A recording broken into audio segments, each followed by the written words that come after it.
สวัสดีครับช่องโจดามาสนาวันนี้เรามาเช้านี้เรามาพัดผักขมหรือว่าขั้วผักขมภาษากลางห้องอย่างมั่วนี่ครับขั้วผักขมพื้นบ้านผักบ้านๆผักที่บ้านนี่เลยเก็บเองคนที่บ้านเขาเก็บมาให้แม่เก็บมาให้พวกเราไม่มีเวลาผัดเองเก็บเอง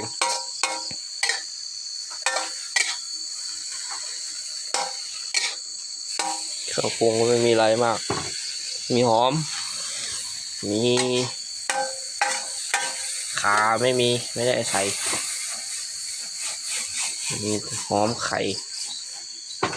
ผัดใส่ไข่โอ้ยไข่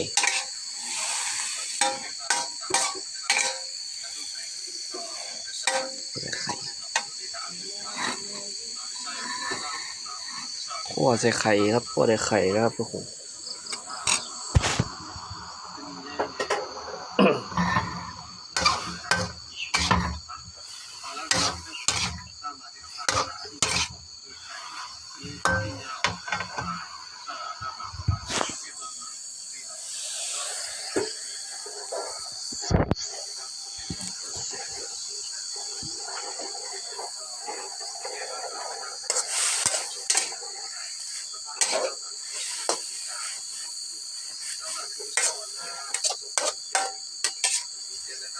พอดี2-3 วันนั้นไม่ได้ทำเพราะว่า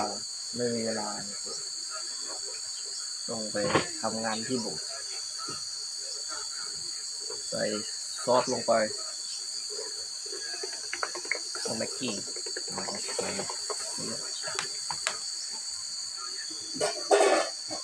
ใส่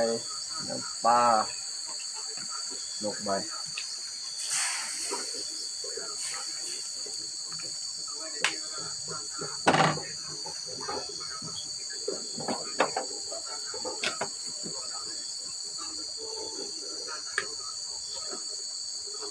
แล้วก็นี่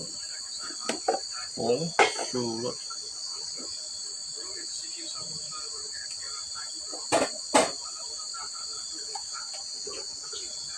ลดลงไป1 ช้อน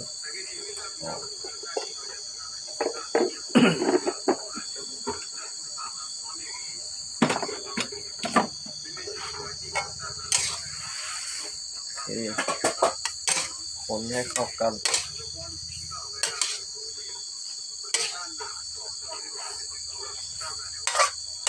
บ้าน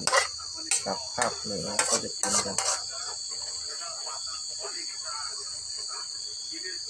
แล้วคนเหนือเขาจะรู้จัก